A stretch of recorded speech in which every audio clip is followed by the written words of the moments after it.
Friday, 2 o'clock on the Applebox Network. It's got to be Burnie's Applebox. Boy, if I could only can that enthusiasm. How you doing, everybody? Great week this week. Good to see you this Friday. We got a very great guest today, a guy that I've been following for I would say, over a year now on Facebook. I've been so impressed by this guy and his starting process. Mr. Dave Wilwayco. How's it going? Very good, Dave. How you doing, buddy? Good, great. Awesome. Awesome.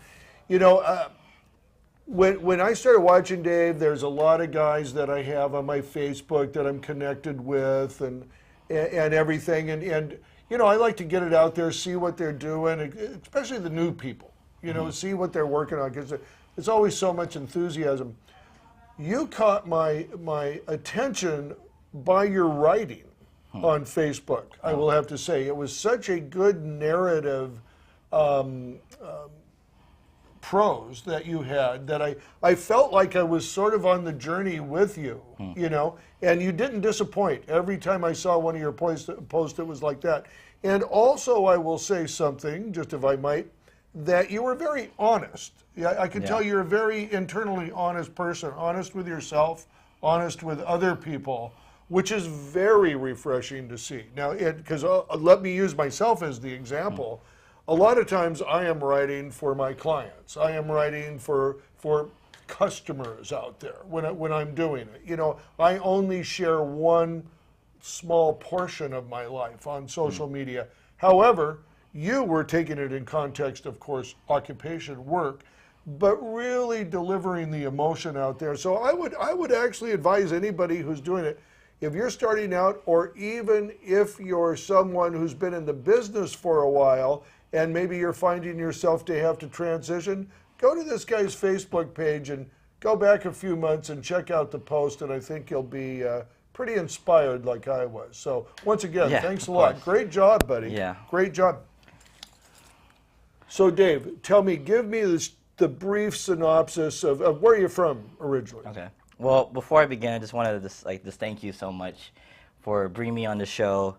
I've also watched your career and what you've done and throughout LA and Orange County and San Diego, and I just feel like seeing you is where I want to be in the future, because you're a dreamer, and I worked on a show in America's Got Talent, and I'm following all these locals, and they just seem so bitter. I feel like for you, you found some sort of secret, to still be a dreamer. Because, for me, coming from film school, we feel like we come in to school and we have this dream. We come in with a dream, and we feel like we leave and we're going to be living the dream. Yes. And that's kind of like where I come from, graduating from San Diego State 2 years ago. Thank you for that. That's very nice of you to say. I really appreciate that. And I felt, being a millennial, I thought we were entitled to, because I had a life where, most of college was paid for, a lot of things were handed to me, and in a sense, we want to make a difference, we want to do things in our life, and we come out and we think that all these things would come to us, just like that.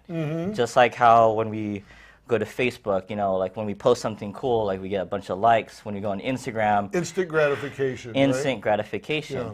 So the thing is, I came into LA about a year ago. So this month is about pretty much the year anniversary where I moved to LA. You moved to LA 1 year ago, approximately, exactly. This month, let's just say, exactly. right? Yeah. And go ahead. And then before then, because I came in thinking that I had it all, I was just trying to figure out how could I get to LA. And I was about 2 years ago, after I graduated in 2016, I was kicked out of my house in San Diego. Okay. And that's a good start. Yeah, That's a good it's a start good right start, there. yeah. Like, boom, you're leaving, you know. And I was like, tonight, I've been there. tomorrow, I've been next there. week, you know, next month, Oh, with a plan, right. with a job, Right. like tonight, you Yeah, know. And I was right. like, I did not plan for that, Right. you know, because like I was having a place to stay for free. I was, you know, like I had Life was good. life was good, Yeah. and but because of that, I had to like just figure it out. Yeah. I found an opportunity to, I found connections through alumni from my school to work on a feature.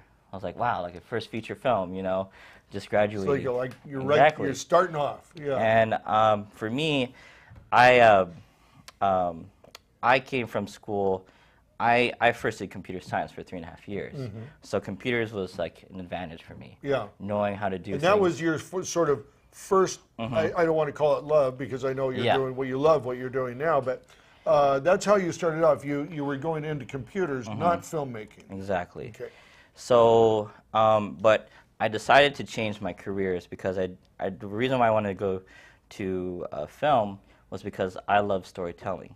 You know, I had a love for video games, but I realized I love the video game, even the story aspect of video games. So that's why I went to film, because I was just programming an alarm clock, programming, you know, like just doing math and differential equations. You were and Calc totally 3. in your comfort zone, right? Once I went to film. Yeah.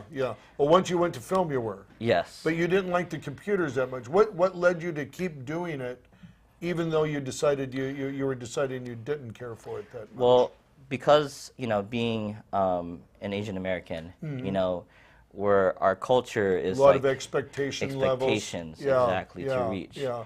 And, you know, getting a degree is important, but, you know, I did well in those things. Yeah. You know, I would teach courses, tutor people. You know, after school, I'd be like, hey, who doesn't understand the program? You know, let me go on the projector and then let me do a breakdown. Yeah. Right. That's awesome. But it wasn't leading to the gratification that I was thinking. Yeah. You know, so anyways, moving forward, 2 years ago, there's an opportunity to work on a feature film. And I worked on as a DIT and an editor. Okay, so that's actually a couple good positions. You weren't just exactly. PA, you were...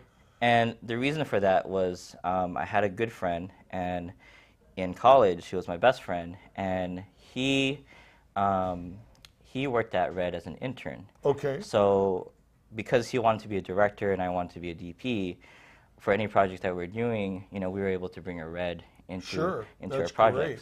Awesome. So now that I was working in the future, I was like, yeah, I know the Red, you know, interface very well. I know how it works. I know, like, you were walking in with that exactly. knowledge. I was walking to that knowledge. That's great. That's great. So, so that's pretty much was my intro to at least being in LA. But then I would be, you know, sleeping at, you know, just couch surfing. I would be. So let's take it back from there. And this was about. This is you did your process. Then you found out, oh, I'm leaving home tonight.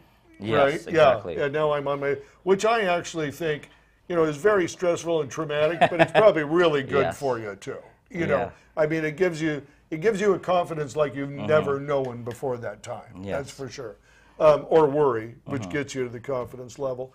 But so this is about the time then that you are moving to LA. Am I correct? Well, this is a time where I was bouncing back from San Diego to LA. Okay, bouncing back from, yes, you know, even to So Riverside. you're doing that, you know. that like 150, 175 mile Exactly. round trip, which I have Exactly. friends that do, and I've done it many a Exactly. time too. Yeah.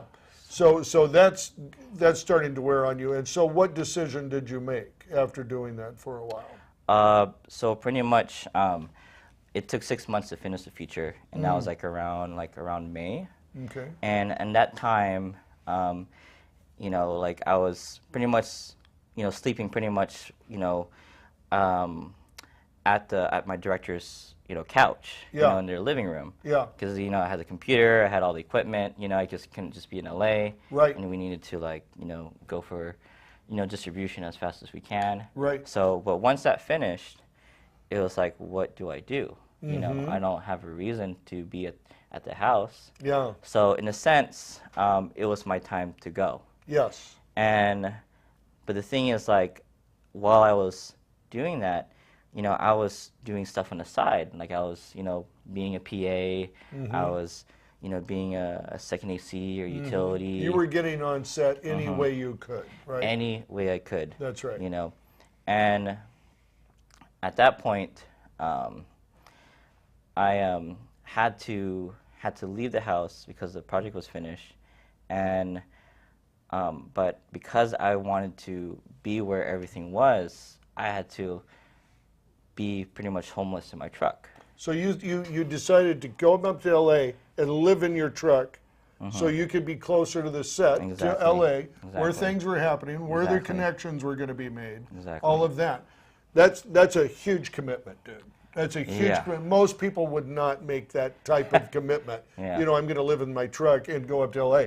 I roundly congratulate you for the courage to do that. You know, some people I would tell them don't do that because I think you're going to go the other way. You're going to keep going down as opposed to up, and that does happen. I mean, it can go that way. But so you were in your truck. How long did you live in your truck? About like three months. Wow. And I remember like there was some like Duvetine that I. Were you wrapped up in Duvetine with a sandbag for a pillow? Exactly. Yes, I was. It was that was. I'm laughing, but that is the truth, right? You know, even like flagged. You know, like all the flags for a dark room. Exactly, because. You know, like I didn't want people to know because it was an embarrassing time. That's not the type of thing you go advertise, right? Exactly. Hey, I'm sleeping in my car. You know, hire me. Yeah. So listen though, but how did you work it out? I mean, you were living in your car. You're doing that. Are you on the phone now? You're talking to people. You got emails on your phone, I guess. So you can get all of that stuff, paperwork and all that, make connections. Well, I remembered. During that time, like I made a post, and let me see if I can find it. And it was a. Yeah, we can't see it. I know we can't see it, but I'll explain to you. So I was listening to a conversation with two older students that wished that they started their film careers early, that they kind of were like Spielberg, had a camera as a kid. Yeah. And I understood what they were going through, you know, and. You know, having, you know, like 3 years, I didn't complete, you know, my degree in computer science, but I went going to film. You know, I was like, if I was them, you know, like seeing where they're at, you know, what I noticed was there were 4 reasons why they were worrying about themselves. And this was my train of thought while I was living the truck. Okay. Was that they were comparing themselves to other people's success. And you don't want to do that. And they weren't moving on from their own mistakes that they did in the past. And they were focusing on their financial limitation. And they were worrying about their future. Interesting. And I remember like the reason why I had the courage to stay in my truck was because I didn't want to be like them. Wow. I didn't want to be the person that would, you know, focus on what other people are doing. Yeah. I wanted to focus on being the best version of myself. Yes. I wanted to learn from my mistakes, not dwell on them. Yeah. I wanted to use any way to invest in my future and not present pleasures. And then I wanted to just realize that I can't really control my future, but I control what is going on right now. Very good, my man. Very good. I tell you, that's a lot of maturity right there. You know, that's a lot of maturity to understand that. I know a lot of people who would not get that, you know, but that's really, really super.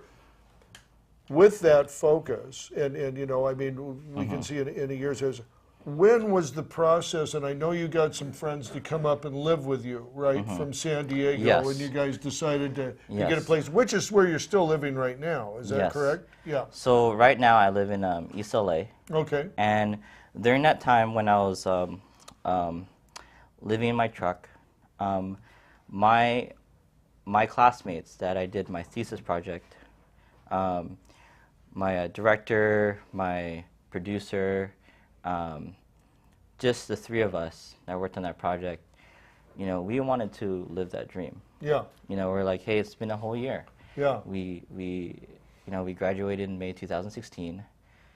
When I started living my truck, it was May 2017.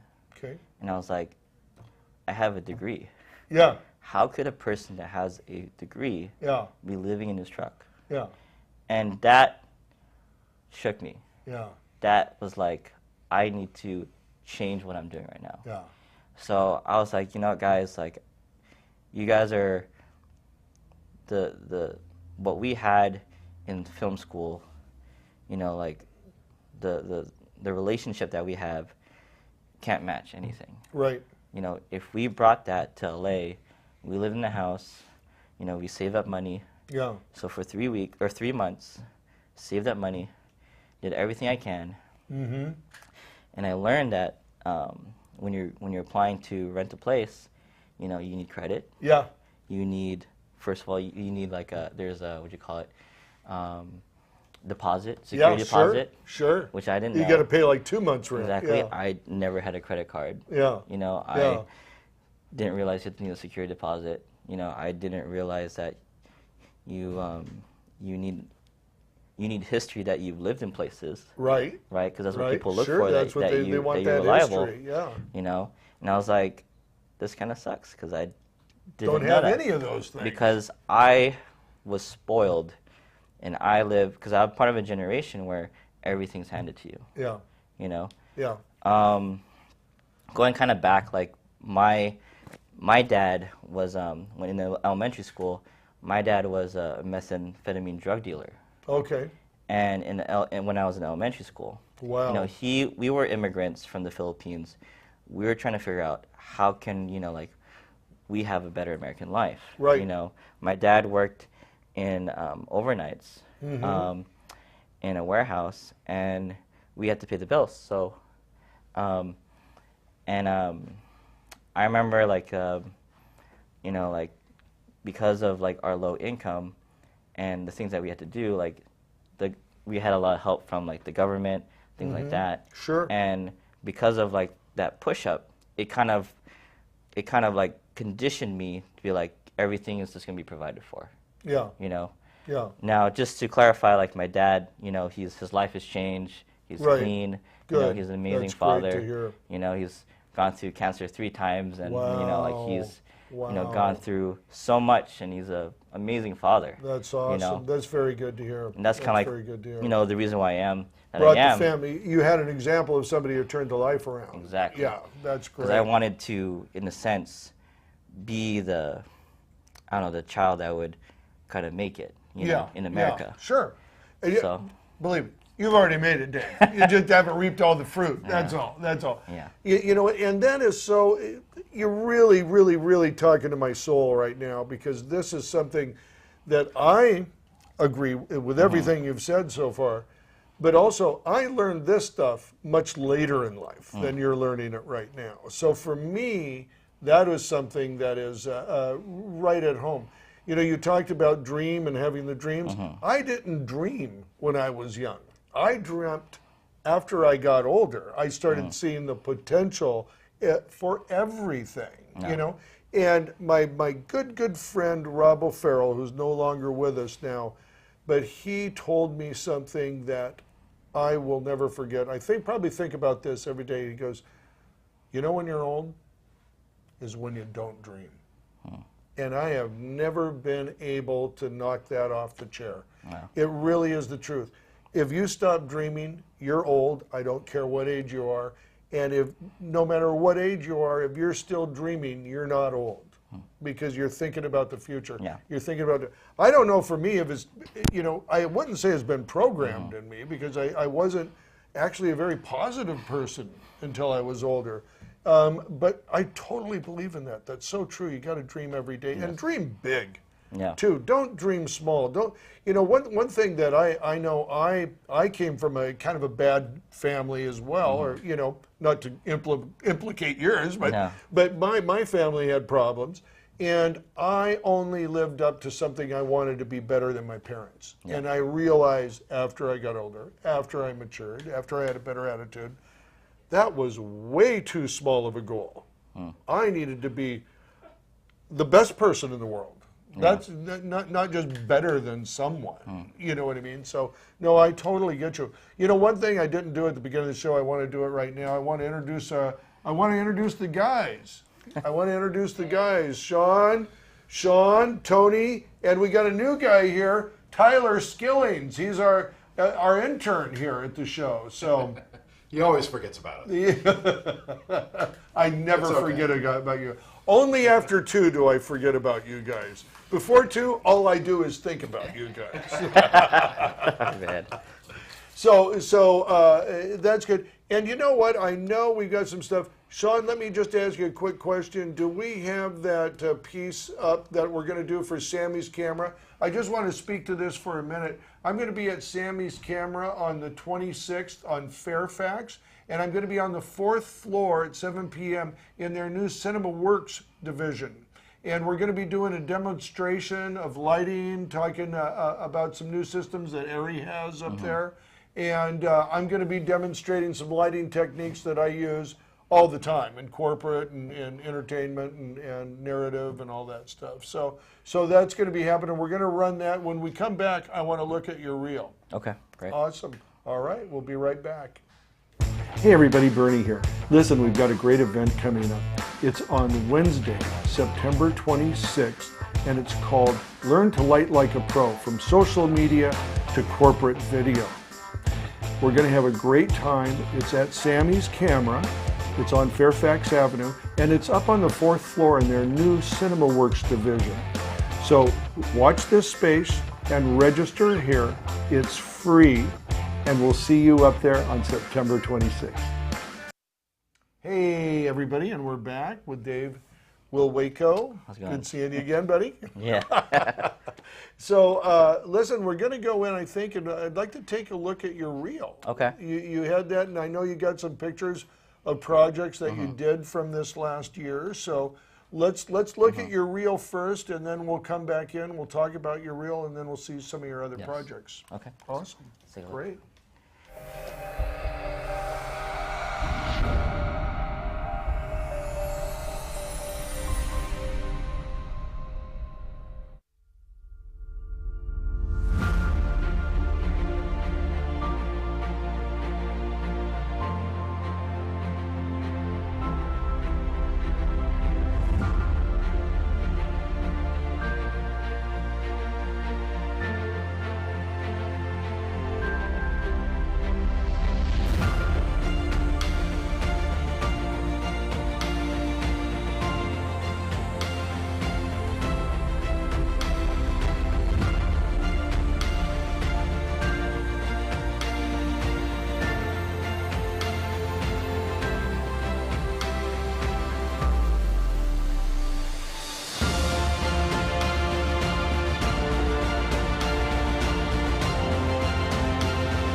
Awesome. Awesome, my man. That was great. That was great. Sean, can we take a look at that again and just put us up and we'll talk about that. Let's go through this. Okay. Break it down for us. So you did these graphics, Yes, right? so- I like that. Yeah, so I did a lot of motion graphics. That's nice. And also, that's what's made in Illustrator. And this is a project called The Mountain. This is what I made when my first year in film school. Okay. And my buddy that worked at Red, and also my classmate and best friend, he had a place in Wyoming where his grandparents owned, and pretty much this is his backyard. like a few feet from. Oh, really? Yeah, like I was like, I was gonna say, it looks like you Yeah. reserved the national park or What something. was crazy is like, we didn't know it was gonna snow. Oh, we were as wow. we were driving up, you know, like people were asking like, so there's no snow, like what are you gonna do? Like your whole film is about snow, and we're Yeah. like well, normally it snows during this time, and it was like Thanksgiving break, so we just kind of went. That on was a a whim. quick script rewrite if it didn't snow, right? Yes, Yeah, it would have. Yeah. And as we were driving, a huge blizzard came in, and this was during like the drought time of Okay. you know Yeah. of the West Coast. So we were just like astonished that this was happening. You know? That's amazing. That's So- amazing. And how long were you on set to do this piece? About 5 days. 5 days, Like the okay. 2 days of prep. How many So pages did you do? I believe it was total? about 11, because 11 minutes Yeah. is normally the limit at Yeah. state, at Yes. San Diego State. That's great. That's great. Yeah, and so, and was it your director friend who lives with you? Was he doing it? Was he the director on this? The guy that you guys live with now? Yes. His name is Kyle. Okay. So he wrote and directed the script. Awesome. And then the person that owns the Red, this was actually his backyard. Yeah. And we used his camera, and he was the producer of the project. you know. That's great. So This same project Yes. right here. this was for a music video Okay. called Dare to Be Dreamers, the band. Mm-hmm. And it's pretty much like, you know, like how like living in a castle, being a princess. Mm-hmm. And yeah. That's great. That's great. And when did you do this project? That was the summer after a year of film school. Okay. This was a project called for Spay War in San Diego. Okay. The I guess the technology military branch of the Navy. Mm-hmm. And they gave us a project to essentially do something for the Navy. And then this is actually in San Diego, ironically, a house made in 1860s in National City. Wow. So I shot a wedding there, and I told the person that owns the property, I was like, can I shoot my film here? Yeah. I had an advanced cinematography class, and I was like, it'll be amazing. This is actually in the Sereno Valley pause area. That, would you? Pause that, would you, Sean? Yeah, so this is, I love this. I love this shot because when I first saw it, I thought, oh man, he went way out in the country and Yeah. shot this, but tell us where it's at. Well, this is, so I lived in Mira Mesa, and this area is pretty much like 10 minutes from my house. Oh, that's amazing. And I've hiked there all the time. And, you know, essentially when you make stories, your idea is like you make $1,000 look like $10,000. $10,000 look like 100,000, 100,000 look like $1 million, and so Sure, forth. sure, you know? sure. So I, you know, using the resources that you have, you know, because I'm a course film student, Yeah. you know, I probably, like the mountain that you saw, I think our budget was only $2,000. Wow. This project was probably about $800. Wow. You know, so just using as much resources that we have available, you know, being a storyteller, putting the actors. This is actually the AC's wife. Okay. Yeah, my first AC's wife. This is at on campus at KPBS, since they're across the street from San Diego State. Sure. The director of this film actually worked at KPBS, and we're like, well, why don't we just do a film? We got the location already. Exactly. So everything that you see here was made in 2016, and this is what I did as a film student. Mm-hmm. When I look at this reel, I look at it and I'm thinking like, you know, I did 3.5 years as a computer science. I did the college stuff. I was focused. I didn't need to do all the social gatherings. I just like, you know what? I'm gonna come into film school, not mess around, and just do exactly what I am Here to do. here to do. Yeah. You know. Yeah, that's good. You know, that's really nice because you had some maturity behind you. Exactly. And you can get that laser focus on what you wanted to Exactly. do. And because you had already done your initial Exactly. trial, I think that just, I mean, you know what, meeting you and hearing your story now, I understand why you're so succinct and focused on Facebook and in your career. You know, because this is not an age thing. I see guys, you know, that are 20 years younger than me, my age, and certainly when I was younger, they are not focusing on a career. They are not, you know, they're waiting to see what happens. If you wait to see what happens, you might win the lottery, Yeah. but more than likely you're not gonna, you know. Yeah. And I that's very exciting to see your approach. What is this? What are we on? So that now? was in Julian. Yeah. like I think the old. And this is the same project here? This is the we're same looking- project. Yeah. I just want to like kind of do a bookends. You Yeah, know? no, that's nice. So just to kind of remind people, you know, like, hey, like, this is where we were, you know. Yeah. And this was also another music video for Dare to Be Dreamers. Essentially, this kid, he had Down syndrome. He was, I think, adopted at age 2. Okay. His dream was to be in the music video, and we flew him from Arizona to San Diego. You know, pretty much like go for the moon, and then pretty much just fulfill his dream. Oh, that was like what that's the band so was about. nice, Yeah. dude. That's so great to hear. That's really, really awesome. That's great.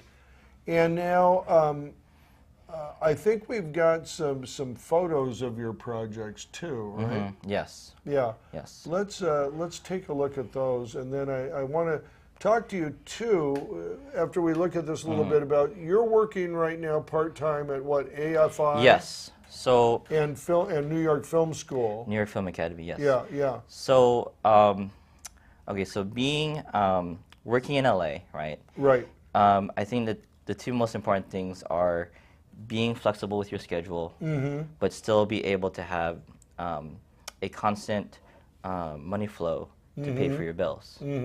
So the good thing is working at AFI, the American Film Institute, and the New York Film Academy, I knew that I just needed a set amount of hours just to pay the bills. Sure. And then also, both jobs are as flexible so that I can tell them on Thursday and Friday, this is when I'm available because I have gigs. Okay. And they're cool with that. They're cool with that. That's why I was able to go to Paraguay, go to Indonesia, go to Mexico, go to Lima, Peru, Singapore. All in and this last year. All in this last year. That's incredible, dude. I'm trying to get booked in Sacramento to get out of here, but you're knocking it out all over the world. That's so awesome. Yeah. That's great. You know, that is one thing.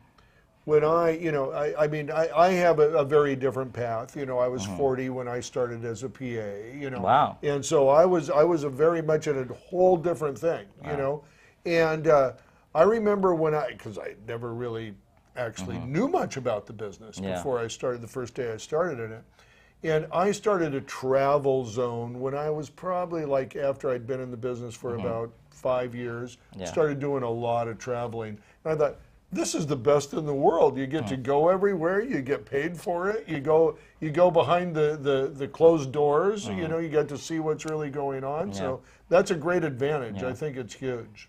I mean, I think for me, like, you know, coming out of film school and, you know, not, for me, even though I'm a cinematographer, I don't have a camera, I don't have the equipment. Right.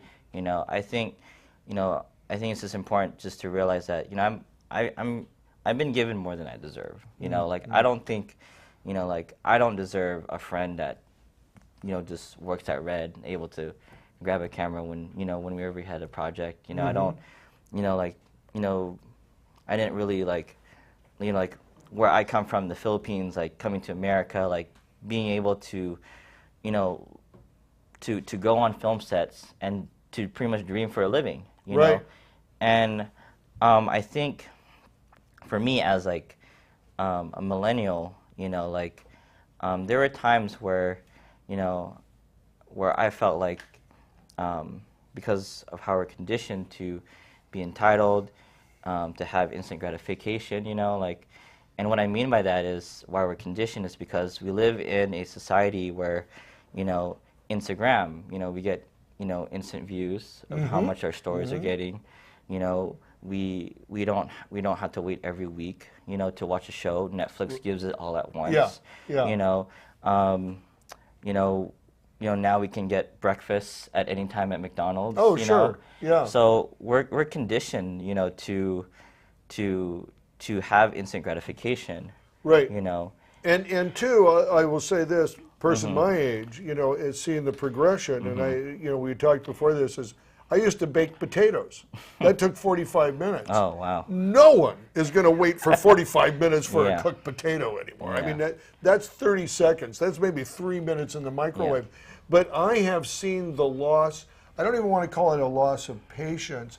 but I want to say that it's no one can wait more than a half hour for Yes. anything almost. So, so being a millennial, you come in, you have a degree, you're entitled, you feel like, because you have these things, you're going to instantly get gigs. Yeah. What I realize is it's not the fact, is that you have to be, it's contradictory to how we've been conditioned. We have to be patient. We have to be willing to, like for me, you see all these things that I've gone through and, be able to travel the world, but, like, you don't see that within a year. I volunteered on like 20 sets. No, they don't know? see all of it. They don't see the time, the work, the focus, the going without. All anybody ever sees, and this is part of my, I guess, Facebook philosophy too, is what they want to do. That's what I show them. But Yes. the message is much bigger, as you're saying. In that it takes a lot.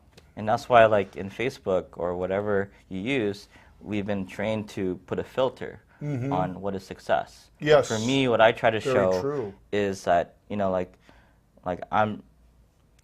there are times where I feel like I'm depressed and I'm low self-esteem, And the thing is, that's real, but I know that someone else is facing that too. Yes. And you're not afraid to put it out there. No. That's no. what I like. No. That's what I like, because it's honesty. So, so a year ago, around May of 2017, after I had my first AFI shoot, and in May of 2017, that was a time where I didn't know how to use a 12x12, had no idea what high rollers were. I was introduced on a set where you use grids and overhead lighting. Right. I never used anything over 20 amps. Had no idea, like M18, sure, but like I had one at my school. So all of that stuff. At AFI, I was introduced thanks to Mark Jeeves. He's a Filipino cinematographer at AFI at the time. Okay. And that was a time where I realized I had no idea what lighting was. Yeah. I realized that I need to stop thinking that I'm just gonna get stuff. I need to stop and just figure out, like this whole new world of, bigger units, using things that are dangerous on set. Oh, can kill things you. that could kill you. Yeah. So on May 2017, I decided I'm going to do 6 months of grip and do 6 months of electric. Awesome. And like you see that. I guess I'll move on to that later. But the reason why I did that is because I realized how much I didn't know. And at that point, I was just going to stop pursuing, DP gigs, stop pursuing things, and just kind of just be at a level where I'm at, at the helm, at the, Yes. at the grittiness of, being where a you're right electric. down in the field, and now. Exactly. And I'm not. This is how I tell people I understand it. I'm a student of lighting. I'm not a master of lighting. And I see you're taking someone.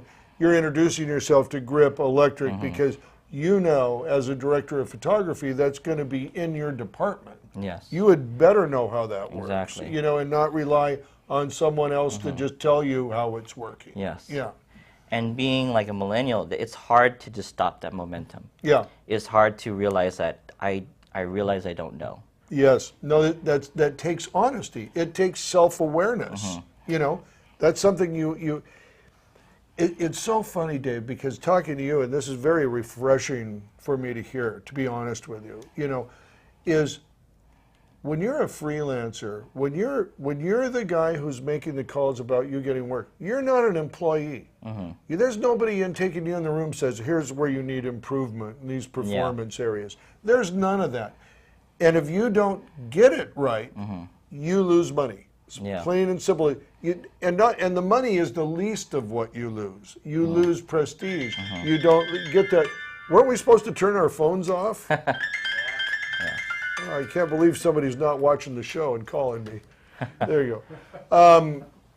But you lose that, that momentum that you Yeah. have, and so it's good to see that you got that. So with that amount of time though, doing grip and electric for 12 months, that will wear you down.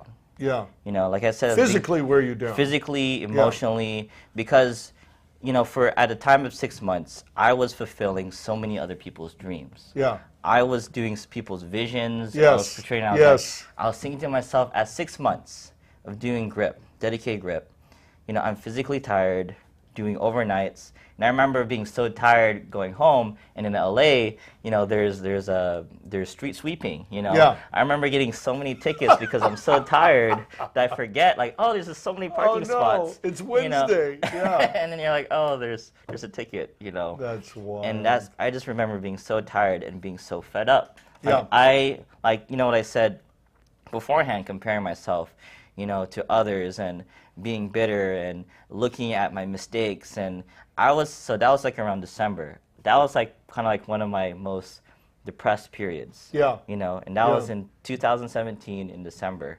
And I was like, and that was a hard time because my first year in LA, I didn't realize that people stopped working. Mm-hmm. I didn't realize that sets stop. There is a time cycle. Exactly. To it. Yes. And I was like, I remember like I had to stop paying student loans. Mm-hmm. I had to like ask people for help. Yeah. For groceries and for rent. Mm-hmm. And I was like, I was not prudent in my finances at that time. Yeah. So that made me even more stressed out. Yeah. That I was not fulfilling my visions, not fulfilling the films I've done, because I stopped filming for 6 months. To focus on G&E. Focus on G&E. Yeah. Coming from school, you saw the reel and you saw like the mountains and the castle and all that stuff. And just stopping and not being able to create anymore, it destroyed me. Yeah. Yeah. So I remember what changed my thinking was I watched 2 movies. It was Jim and Andy, which is a documentary on Netflix about Jim Carrey when he did Man on the Moon. He went full method, and he asked himself, you'll hear this in like the first 20 minutes, like, what can I do for the audience to give the best performance? And it says, what if I didn't do it? What if I just let Andy Kaufman, who is a real person in real life, do the role and just pretty much removed himself? So he pretty much went full method, right? And then another movie, Cloverfield Paradox. When I watched that movie, which is also a Netflix show, in that movie, a scientist had this opportunity to save the dying Earth, right? Because the sun was dying. But the thing that would stop her was because she would leave her newborns and not see them grow because she would be gone for so long. Wow. So because of that decision, her husband was like, this is your opportunity to do what you've studied your whole life to save the world, right? That's a big commitment. Yeah. So she made a decision, and I don't know if you're familiar with the Cloverfield universe, but like, how there's monsters. So this device that would save the Earth would create a huge perpetual energy, failed and failed, but then it finally made it, but it actually opened a hole, and it opened like a black hole that would open up a portal to another universe. And when she went into that universe, monsters came in to the Earth and destroyed it. But the universe that she entered was a version of Earth where she didn't leave, where she stayed and grew up with the kids. Kind of an interstellar type. Exactly. Yeah. So when I watched those 2 movies, I was at a point where I was like, there's so many people, even in my class, traveling the world. They were going around and doing feature films. They were reading feature scripts. They were going on sets, with ASC members. And I was like here I am just gripping, and just like doing it for free. Yeah. Doing it for so long. Yeah. And I was like, maybe I should just stop. Yeah. But when I watched those two movies, I was thinking, what if, like Jim Carrey, what can I do to give the best version of this lifetime, this role, give it its justice? What if, in Cloverfield Paradox, what if there's a Paradox version of Dave that is that is meeting with directors, Yeah. reading feature scripts, Yeah. doing pre-production? What if Right. there's a version of Dave that is going out to Right. different countries around the world, doing documentaries? What if there's a version of Dave going on location scouts, and all over across the U.S.? What if there's a version of Dave, a Paradox Dave, that is living the dream? Yeah. And because of that moment in January when I watched those two movies, that changed my perspective, because when I would come home, I'd be like, so what did the production do wrong? Yeah. What can I do better if I was a cinematographer? Yes. What would I could do? I've got you. So like Yeah. maybe I'm not doing my vision, but what if I just read other feature scripts? Yeah. That are out Yeah. there, Yeah. that are Academy Award winning scripts. How can I do to be a better storyteller? Like my focus at my deepest, lowest time was like, there is a version of me that can be successful. Why can't that be in this universe? Right. You know? I will counter with this. It was already happening. You just didn't see it from your point of view. You know what I mean? As I've gotten older, this is what I have found out. You know what I mean? You are successful. I mean, there is no thing or piece or time or such. It's all, you're just traveling through time, and that is a success. Yeah. You are successful. This year is a successful year. Just the fact that you are here in your business, you're a success. There's no measure for it. You know what I mean? I can assure you of one thing. The value that you're using of what success is, there's a time where you're going to be tired of traveling. There's a time that you're not going to want to do that project just because you don't want to do it. Yeah. You know what I mean? All of those things come with time. That is all part of it. You've got a great mind, my friend, and you're looking at it very correctly, and I really admire that. I really admire that. I really do. Before we get too much longer, though, I want to go to these pictures of some of your projects and take a look at those. Yeah, let's see. What is this one? So this is the same project that we saw earlier. I did the color version because cinematographer, you love color. Of course. So in the story, pretty much she came back home and it's like black and white, and then she come back and her mom has passed away, and she's kind of like reminiscing her childhood. And then keep going. And did you say this was in Julian? Oh, was that house in Julian? No, this house is in National City. National City, Yes, that's right. National Okay. City. Yeah. And then she pretty much finds freedom, in her future. So it's very artistic. Nice. So I have all the great. images to tell That's the story. really great. Absolutely.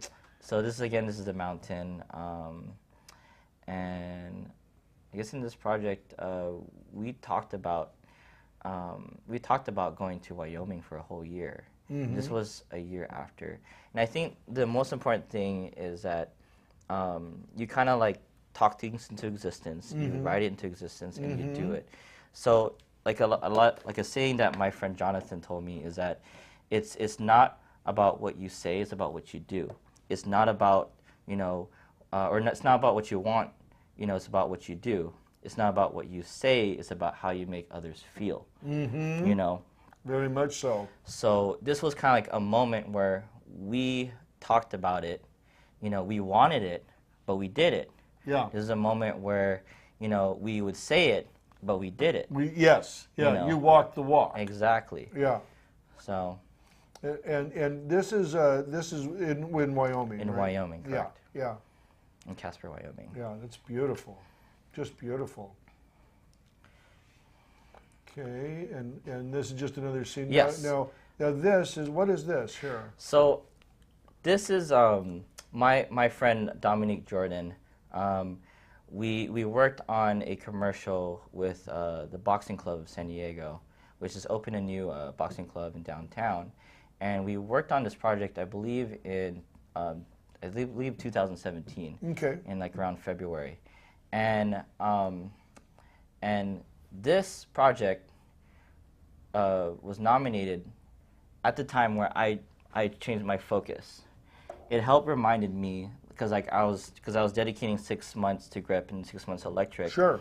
This was after I changed my shift after watching those two movies, and then my buddy Dominique he he submitted the commercial, and it got nominated for an Emmy. Wow. And that encouraged me so much because I Yeah. did that a year ago, and I had no idea it had the potential. Yeah. A lot of times when we sow into things, we forget the potential of it. Yes, We forget, absolutely. you know, we forget projects and we put it in the can, but we never release it out. Oh, no, exactly. And I think that's the problem with a lot of filmmakers is that we work on these projects and we spend so much time and we lose that focus of that people have not seen it. Yeah. We look at it and we're just disgusted by it. We just Yeah. feel like I could have done so many things better, but That's such the big mistake. That is exactly. such a huge mistake. Exactly. Long time I learned to go, perfection, and this is not my saying, and I won't get it right, but perfection is the enemy of your dreams. You know what I mean? Yes. Because if you're sitting there waiting for that thing to be perfect, first of all, no one's going to notice. Exactly. You know, Yeah. and they may not like it. Their Exactly. choice may be something else. But you sit there and just, it's the same thing as analysis paralysis. You know, you sit there and think that how you're going to do something over and over again. No, you just got to get out and do it. You know, so no, I totally agree with that. and it's also like you know, like I heard a saying that instant gratification, you know, is the reason for failure, you know, of success. Because you want something now, you want the reward now, you want things Yeah. now, and as a millennial, that's what we're conditioned Yeah. to. And the joy is only for a second Exactly, as exactly. well. Then you're looking for Yeah. more. So this is a project that that I worked on, and I think this project's special to me because Secret of the Happy is a project where the roommates that I live with are the director, the producer, and because of this project that we did in our senior thesis, we were like, you know what, we want to keep living the Secret of the Happy. Yeah. This project doesn't just die here. We can still do projects in LA. Yeah. And that was a point 2 years ago. I was like, you know, we need to, you know, live, you know, here. So, Live happy here in this time. Yeah, Yes. with what you're doing. Yes. You know what? I'll tell you. My wife has taught me that. My wife is she's a happy person. You know, and I've learned from her not because she has said do this, Yeah. but by her example, and it's Yeah. very inspiring. if we could kind of skip to the feature part, the counter column. So, yes, that one. So, I guess kind of wrapping it up. So, I finished, you know, by May 2018, I finished 6 months of grip, 6 months of electric. And I was like, am I ready to go back to camera world? Yeah. You know, by the grace of God, I received a call and from a producer saying like, hey Dave, you know, we got a recommendation. Can you DP a feature? And that moment, Wow, that's a big that was deal. an answer to prayer because yeah. remember how I was saying like, even though my mindset changed in January, Yeah. that I had to fulfill other people's vision. Because I watched those two movies, I was like, I'm just gonna live the version of Dave that's gonna be successful. Yeah. And Yep. and stop comparing myself to others, compared to myself, to be the better version of myself. Absolutely. And to just move forward and just do everything I can do that the successful version of myself would be doing, so that I'm just not being, so I don't have the attitude where I'm just tainted, Yeah. you know, and not wanting to continue. No, absolutely, dude. And so this is the feature that you Yes, shot? this is a feature. It's called Counter Column, and it's about a Latino kid named Anthony, and essentially he lived a life of drugs and just it was very similar to my dad. Yeah. You know, and I connected with this guy, and he joined the military, which I don't have clips of, but pretty much Counter Column is a movement. Kind of like when you're in a platoon and you're walking in with your ranks. If you do an about face, what happens is the people normally in the front are your higher ranks, the higher ranking officers, The leaders. the yeah. leaders. But if you do about face, now they're in the back. Counter column is essentially a maneuver so that an advanced maneuver so that the ranks can still be applied. Oh, interesting. Exactly. Interesting. So in this film, pretty much he had to face in boot camp a countercolumn moment in his life where he had to decide that, you know, I can't, like I had to be changed on the inside, you know, and he essentially he got saved. So this is a faith-based movie, but after he got saved, all the things that he did in the past caught up with him, and then he ended up going to jail. You know, he's this new Christian, this new saved person, and and he's got to go atone for for his past. Exactly. So I won't spoil the ending of it, but essentially the story is pretty much like how even in the darkest times, just like how my life, even in the darkest times, you can have a counter column. Yes. Ooh, I like that. Exactly. I like that. Dave, awesome dude, awesome. I think we got a couple minutes. How do people get a hold of you? You can follow me on Instagram at Dave Wilwayco. This is my name. And can you put his tag up there, Sean, so they get that spelling? So it's just without the space. Yeah. And then website, I'm rejuvenating. So I know you saw my reel, but I'm putting it together. Yeah. And Facebook, obviously, that's where I post most of my stuff. And that's where I intersect you. And I would just encourage anybody to go back, take a look at your post and stuff like that. Very well done, very good, very narrative, which I love. You know, and then what's in the future? What's coming up? So in the future, I have a feature that I'm going to be gaffing on. Great. And the reason why I got into that feature is because the second AD, Kristen Widener, is the line producer for this feature in San Antonio. It's called Drama Queen. And also tonight I'm meeting with a director to DP a project that we shot a year ago.